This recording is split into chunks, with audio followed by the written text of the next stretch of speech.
Developing musicianship online. Hello, and welcome to DM Online.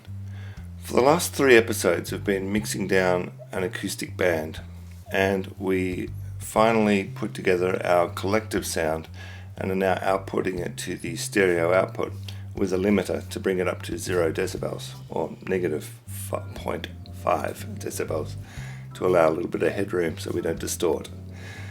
Today we're going to take it out of the Logic Pro environment and into a piece of software called Izotope, which is a mastering software. What we want to do first is just give it one last equalizer or an EQ over the top of the master, just to make sure we've got the right balance we're happy with, and then we'll take it out to the mastering software to finish the job. So let's go. When applying the last graphic equalizer, it should come just before the limiter.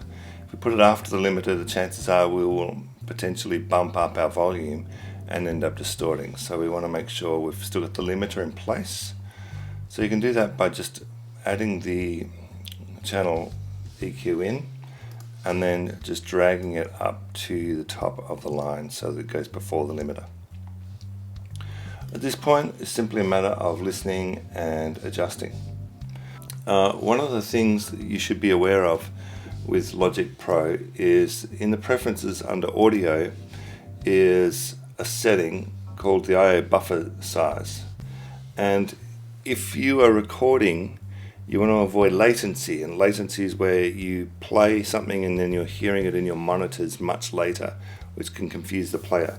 So by reducing that I/O buffer to the minimum sample rate, which is 32, you can avoid the latency issues. But when it comes to applying a lot of effects and processing, the buffer zone needs as many samples as possible to handle the added amount of data that it's equating. So 1024 samples will give you the buffer you need to do the mix down and the sampling. So just be aware of that figure, because it will affect your computer when it comes to doing these sort of high-end processing. So we've given it a bit of a tweak and it was sounding about right. One of the things that did happen is we did gain volume, and you'll see that the stereo out limiter is now reduced to 0 gain. So it's actually hit exactly the maximum volume we can really have. And that's with the majority of the channels being set at negative 18 as in the gain stage. So it just shows you how you can have a really low signal going through all these channels, but when it comes to the stereo output, it just grows so quickly in volume that in the end you end up at that sort of 0 peak.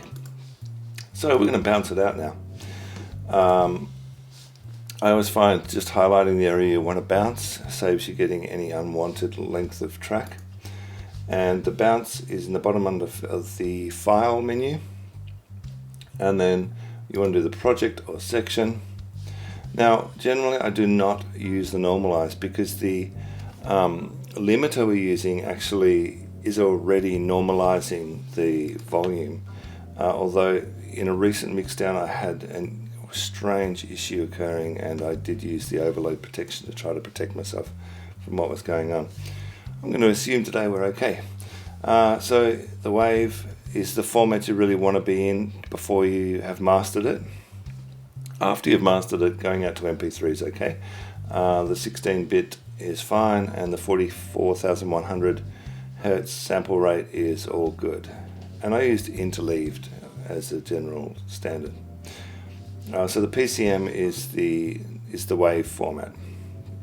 So we're good to go. Now that it's bounced, we're finished with the track. Save it, because there may be an issue that you weren't expecting come up. Gremlins certainly do creep in every now and again. Okay, and at this point, hopefully you have the Izotope software. Ozone 6 is the one I use, although there are more recent versions of Ozone available on the market. So Ozone's a very simple program. Their presets are pretty good. So I often find that I can just tweak their preset rather than coming up with a completely new design. So you just drag the WAV file over into the Ozone project, and you've got a few choices: the equalizer, the dynamics, the maximizer. What you want to do is you want to have a model version of what you're aiming for. So a track of the original if you're doing a cover, or a track of a band that plays in a similar style, couple of tracks, just to get the sound in your head and see to it that the sound is replicated in your own mix. What I've often done is dropped one of those tracks into the Ozone project so I can flick between the tracks just to get my ears accustomed to the sound I'm aiming for. At this point, it's very much a case of personal taste and sound matching with your original files. So I'm going to go off screen and just play with this, and I'll show you what the end result looks like and walk you through how I got there. See you soon.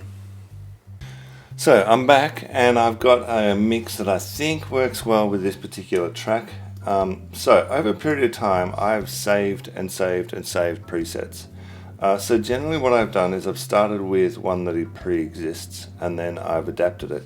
And each time I bring a new mix to this software, I will try the presets I've used prior, and then oftentimes I'll just tweak them a little bit and save that and always come back to that. I find it's good with mastering to have a starting point and then to expand on that.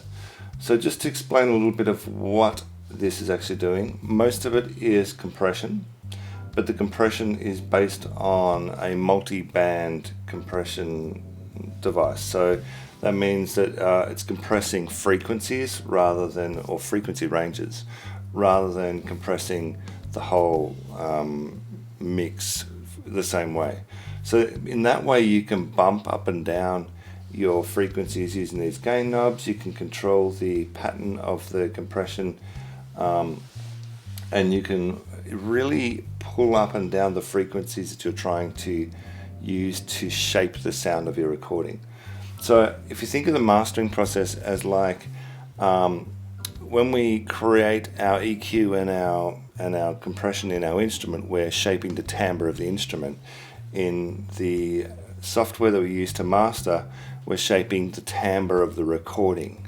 And that's why I use these other recordings as a guide, to get the timbre of the recording in your mind, and then to try and create that in the software that's designed to output that. So aside from compression, this is really not doing anything much more. You do get a good idea of your levels, and you can bump your levels up if they're a little bit quiet. I tend to find actually I'm more likely to bump them down than up. So that's the whole process. What I'm going to do is I will leave you to have a listen to what the final result sounds like once it's mastered, or a portion of that. The copyright people might be after me if I keep putting too much of the song up, as they've already done. So it's a cover. I don't know why I'm getting chased for copyright. So anyway, hopefully that helps just give you an idea on how to tidy up and finish off your project. Next time we'll move on to some other software. So till then, thanks for joining me. Bye bye.